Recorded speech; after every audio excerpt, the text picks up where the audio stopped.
Hello Insta, bonjour à tous, bienvenue sur ce live 340 sur 365. Si vous êtes de la team replay, n'hésitez pas à me laisser un commentaire, à partager, à liker ce live ou à venir me voir en DM. Je souhaite la bienvenue à ceux qui arriveront en live. Qu'est-ce que j'allais vous dire? Je ne sais plus. Donc c'est le live 340 sur 365, celui d'hier. Je l'ai fait. J'ai été dans l'impossibilité de vous le partager. Je croise les doigts pour que celui-ci ne soit pas récalcitrant et que j'arrive à vous le partager. Je crois que l'autre est perdu dans les méandres d'Instagram. Donc voilà. Du coup, je vais amener le même sujet que j'ai amené hier parce que ça me semble important quand même ce que j'avais à vous dire. Et je vais revenir sur quelque chose qui s'est passé. Donc jeudi, j'étais en intervention sur un séminaire d'entreprise où j'animais des ateliers sur le sommeil. Ça, je vous l'avais partagé. Et je voudrais revenir sur l'échange que j'ai eu avec une personne à la fin d'un des ateliers. Donc une personne qui est venue me voir en disant qu'elle avait des difficultés à dormir, etc. Elle me demandait qui est-ce qu'elle devait aller voir. Et déjà la première, je lui ai demandé si elle en avait parlé à son médecin traitant, s'il avait pu la conseiller. Donc elle a un médecin traitant qui est homéopathe, qui lui a donné un soutien médicamenteux homéopathique, mais que ça s'améliorait pas forcément.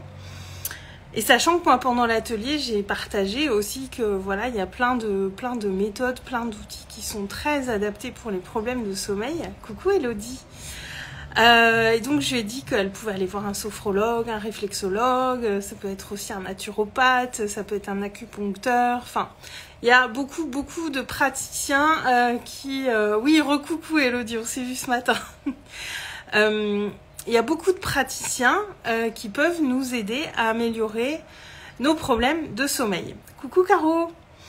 Et donc cette dame, donc je vous reprends les filles, c'est une dame qui est venue échanger avec moi à l'issue d'un des ateliers que j'ai donné jeudi sur le séminaire d'entreprise. Elle me dit oui, mais moi il me faut quoi? Mais je lui dis je sais pas, parce qu'elle me dit j'ai déjà essayé la sophrologie mais ça marche pas. Alors je lui dis c'est pas que la sophrologie ça marche pas, c'est que sans doute que ça vous convient pas. Je veux dire, une méthode peut pas convenir à tout le monde. Et j'ai envie de dire heureusement, parce qu'on n'est pas tous égaux. Moi, perso, j'ai testé l'acupuncture à une période et j'ai pas... Enfin, pour moi, ça n'a pas été dingue.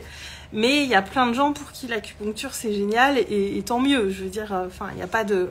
Il n'y a pas une bonne ou une mauvaise méthode. Enfin, c'est ce qui nous convient. Et donc, elle était un petit peu insistante, cette dame. Elle voulait vraiment qu'elle attendait de moi. J'ai senti que je lui dise quoi faire. Et à un moment, je lui ai dit, mais il faut que vous essayiez. En fait, il faut essayer des choses. Regardez si vous avez des praticiens bien-être autour de chez vous.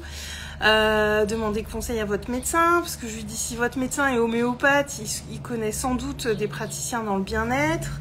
Je lui dis, moi, j'avais travaillé avec quelqu'un qui avait des soucis de sommeil. Il avait aussi fait du shiatsu et la combinaison shiatsu, sophrologie avait été limite miraculeuse pour lui. Et voilà, c'est ça Elodie, je lui ai dit, expérimentez en fait, essayez et trouvez ce qui vous convient. Enfin, moi, quand j'ai commencé à travailler sur moi, ma première psy, c'était pas la bonne. Après, j'ai été en voir une autre. Et j'ai testé plein de choses et il y a des choses que j'ai trouvées géniales et il y a des choses qui, voilà, où je me suis dit, bon, voilà, j'ai essayé, mais c'est pas pour moi. Et essayer, enfin, quand on veut, si on veut que les choses bougent dans nos vies, si on a une problématique à régler, si on a besoin d'aide, faut essayer. Faut expérimenter, faut prendre sa responsabilité, faut être un petit peu autonome. Et je lui ai pas dit comme ça parce que malgré tout, je sentais un petit peu une certaine détresse où je voyais que vraiment elle a un souci de sommeil et je comprends ça parce que moi j'ai accompagné plein de gens là-dessus et pas arriver à dormir c'est très difficile, c'est très lourd à force. Et je comprenais cette détresse, mais en même temps, je sentais que elle n'avait pas essayé beaucoup de choses et qu'elle cherchait pas toutes les solutions à son problème. Et ce qui m'a surtout gênée, c'est qu'elle attendait de moi que je lui donne la réponse. Elle attendait de moi que je lui dise quoi faire. Elle attendait trop de choses de moi, en fait. Elle n'était pas dans sa responsabilité, elle n'était pas dans son pouvoir personnel. Et voilà, j'avais très peu de temps pour échanger avec elle parce que j'avais un quart d'heure de battement entre 2 ateliers et j'ai pu discuter avec elle une dizaine de minutes. Mais c'est surtout là-dessus que j'ai voulu l'emmener, de lui dire d'essayer, de tester, de se faire confiance et que peut-être qu'il y a des choses qui marcheront pas. Et au bout d'un moment, quand on persévère, on trouve le truc qui marche pour nous ou l'association de plusieurs choses qui fonctionnent pour nous. Je vais vous redonner l'exemple, parce que voilà, on est sur le souci de sommeil en l'occurrence.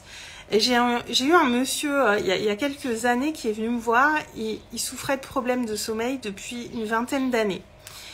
Et moi, en tant que sophrologue, voilà, je me suis dit, bon, concrètement, est-ce que je vais pouvoir l'aider? Voilà, ça semblait bien ancré et tout ça, mais bon, je l'ai aidé, je l'ai pris en séance et il était très impliqué parce qu'il avait essayé beaucoup de choses.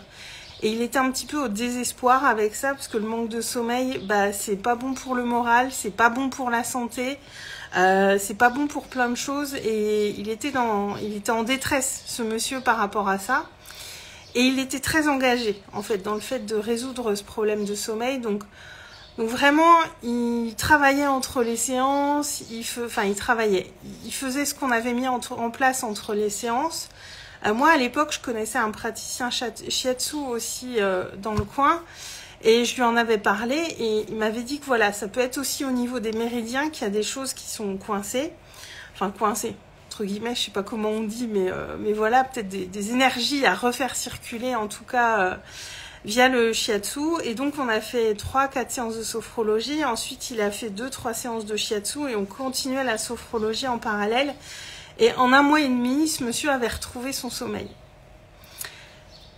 Alors qu'il avait essayé plein de choses. Il avait essayé vraiment énormément de choses. Mais voilà, je pense qu'avec moi et l'association du shiatsu, voilà, peut-être qu'il y a quelque chose avec moi qui passait bien. Il a été aussi très engagé. Ça, je le souligne. Voilà, dans la mise en place de ses routines, dans son hygiène de vie. Parce que le sommeil, on en prend soin dès le matin au réveil. C'est pas juste on boit une camomille avant d'aller se coucher où on prend soin de son sommeil. Quand on a un vrai problème de sommeil, c'est beaucoup plus de choses que ça. Et au final, ça s'est résolu. Alors oui, ça lui a pris du temps. Oui, il a vu plein de gens avant d'y arriver. Oui, je pense qu'il désespérait un peu concrètement. Et je pense que ça aurait pu être moi ou ça aurait pu être quelqu'un d'autre et j'en saurais jamais rien. Mais le fait est qu'à un moment, la solution est arrivée et ce monsieur redort aujourd'hui alors qu'il avait des problèmes de sommeil depuis très très très longtemps. Elodie, on boit un café en plein après-midi. Ouais. Et tout ça pour vous dire que des fois, on ne sait pas trop vers qui on doit se diriger des fois. Vraiment, on sait pas, on essaye des trucs et puis ça marche pas et ça nous parle pas ou alors c'est pas la bonne personne. Mais c'est pas grave en fait, c'est pas grave. Le tout c'est d'essayer, c'est de réessayer, c'est de continuer. Et quand je parle de persévérer, j'en parle souvent dans le contexte de l'entrepreneuriat, mais c'est valable pour beaucoup d'autres choses. Alors là, Elodie me chambre par rapport au café parce que ceux qui n'ont pas suivi le live de jeudi, c'est jeudi soir autour d'un café tout roule. Elle me chambre les filles là. En fait, j'ai animé ces ateliers autour du sommeil. On était complètement KO jeudi parce que mercredi après-midi j'ai fait la lourde erreur de boire un café un petit peu trop corsé chez une amie. Et du coup, ma nuit a été complètement tronquée, donc j'ai dû dormir 3 heures. Et je l'ai dit aux participants des ateliers, à chaque fois que je leur disais de faire attention aux excitants comme le café, l'alcool et le tabac, voilà, je leur disais, voilà, c'est quelqu'un qui s'est pourri sa nuit tout seul qui vous partage ça. Caro, je suis en décalage, je couds en même temps avec un café. Ouais, mais après, comme je dis, hein, parce qu'il y en a qui allaient chercher des problèmes quand on dort bien, et même si on boit du café avant d'aller se coucher, enfin, tant que vous dormez bien, on va pas créer des problèmes là où il y en a pas. Hein. Je dis pas que tout le monde doit arrêter le café, je dis juste que moi, clairement, faut vraiment que je limite parce que ça me pourrit mon sommeil, quoi. Et donc voilà ce que je voulais vous dire, d'être autonome avant tout. Et encore une fois, ça c'est valable dans tous les domaines. Enfin, voilà, moi, de par mon métier, je rencontre souvent des petites difficultés techniques, des questions que je m'étais posées avant. Et avant d'aller demander à mes copines entrepreneurs ou à quelqu'un qui pourrait me donner la réponse, je commence par chercher par moi-même. Parce que le truc, c'est que quand on trouve nos réponses par nous-mêmes, on retient beaucoup plus vite. Et puis voilà, le côté très satisfaisant d'avoir trouvé par soi-même est quand même assez cool à vivre. Mais c'est vrai que quand je trouve pas la solution, je vais demander de l'aide, évidemment, parce que le but, c'est pas de rester coincé tout seul avec ses emmerdes. Mais ce que je veux dire par là, c'est d'être au maximum autonome et d'être vraiment dans cette prise de responsabilité vis-à-vis de notre bien-être, vis-à-vis de ce qui est bon pour nous. N'attendez pas que les gens vous donnent les réponses. N'attendez pas que les gens vous donnent la solution miracle. Le miracle, il est à l'intérieur de vous, en fait. C'est vous le miracle. Et c'est juste que, voilà, si on vient pas chercher les solutions en nous, on va pas réussir à le voir, ça. Alors qu'on a tellement de choses en nous.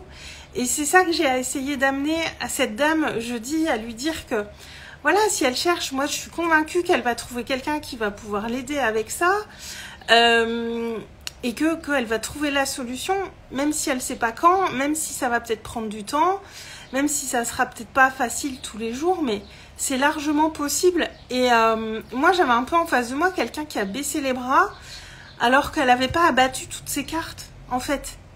Mais tant qu'on n'a pas abattu toutes nos cartes, il n'y a rien qui est perdu, en fait. On est juste sur le chemin pour aller vers ce qu'on veut.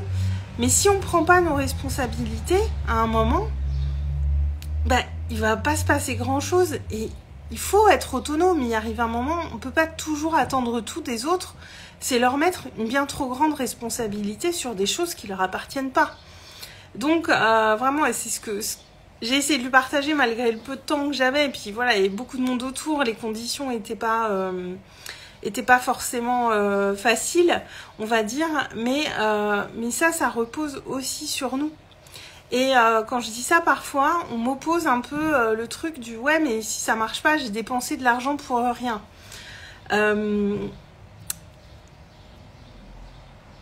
Moi, des fois, je sais pas comment, je suis pas riche, hein, et des fois, je sais pas comment je trouve l'argent pour me payer des formations que j'ai envie de faire ou... Voilà, moi, je fais tous les mois, je fais au moins 1 ou 2 ateliers en présentiel, j'ai toujours une formation, un programme sur une thématique précise en cours de route, ça peut être des coachings, ça peut être plein de choses, et je vous cache pas que depuis 2 ans, je sais pas vraiment comment je trouve l'argent pour faire tout ça. Et alors je vais faire une comparaison peut-être un peu à l'emporte-pièce, mais au moins ça sera clair. Un fumeur, il trouve toujours de l'argent pour se payer son tabac. Et je sais de quoi je parle parce que j'ai été fumeuse et il y a toujours de l'argent pour s'acheter ses cigarettes quand on est fumeur. Bah moi c'est un peu la même chose en fait.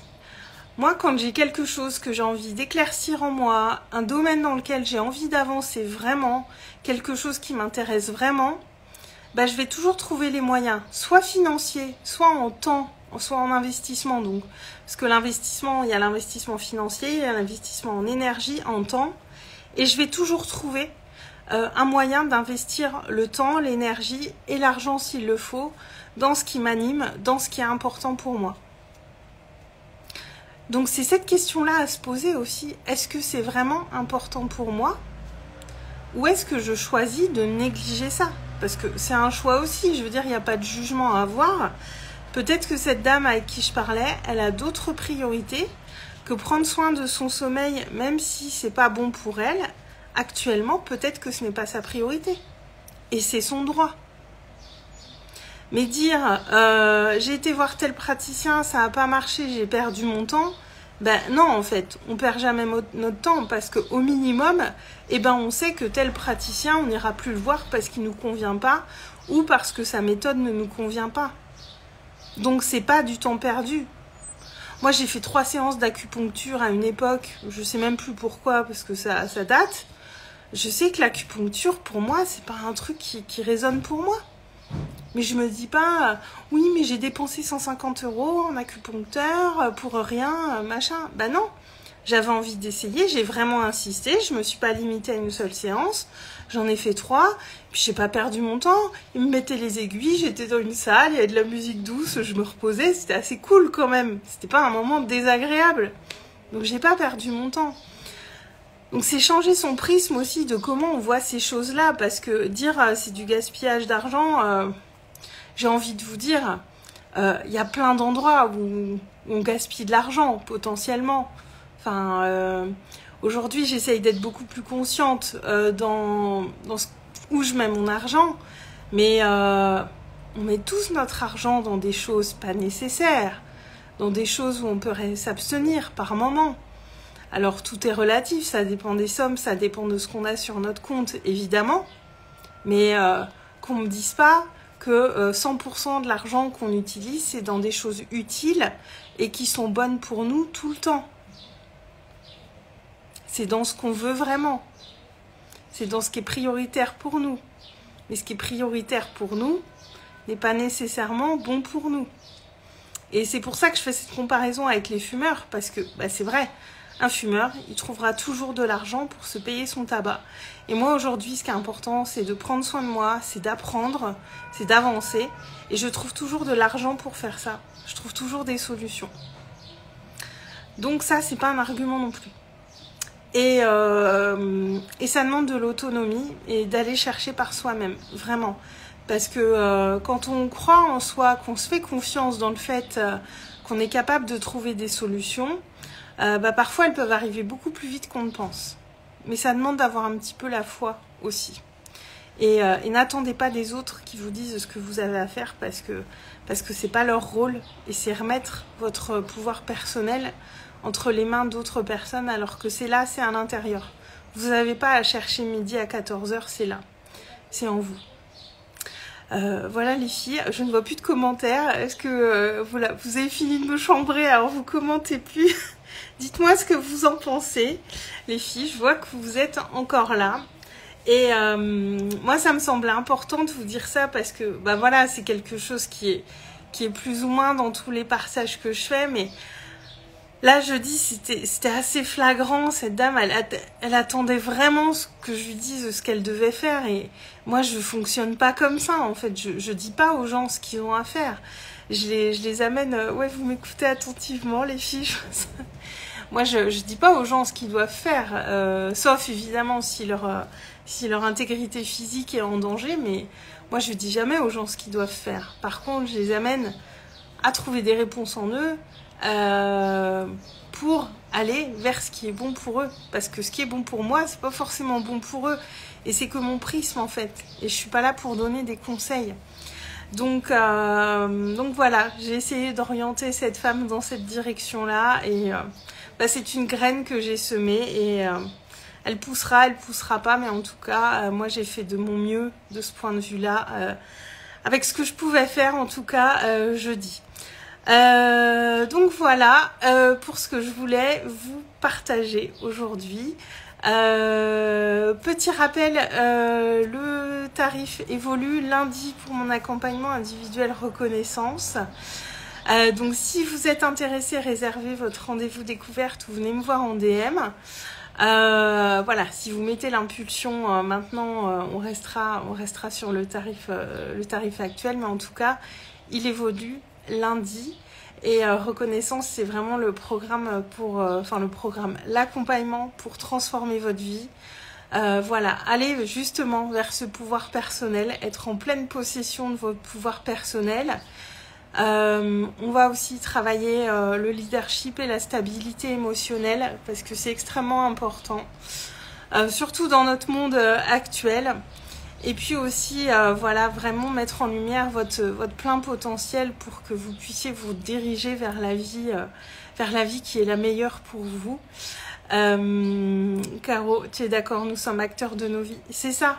Et tant qu'on ne prend pas pleinement ce rôle d'acteur de nos vies, bah, il ne se passe pas grand-chose. Et ça aussi, je suis bien placée pour le savoir, parce que quand on attend des autres, bah, on attend. Et quand on attend, bah, on attend et il ne se passe pas grand-chose en fait. Attendre, c'est juste attendre. Et ça ne fait, c'est pas ça qui fait bouger les choses. Vraiment.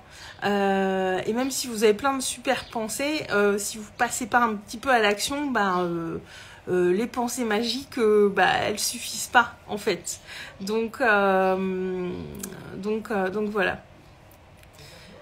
Caro, j'ai du mal à comprendre vos blagues à chaque fois dans les commentaires, comme Joe.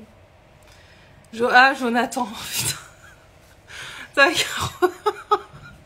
Ouais, va te cacher, Caro. Donc voilà, on va rester sur cette blague de Caroline. Voilà. Merci à toi, Elodie, d'avoir été avec moi. Merci, Caro. Merci à tous ceux qui auront regardé ce live en replay. Et n'hésitez pas à commenter ou à venir me voir en privé si vous voulez qu'on échange. Je vous souhaite une très très bonne fin de journée, un très très bon week-end. Je vous embrasse et je vous dis à demain. Ciao, ciao.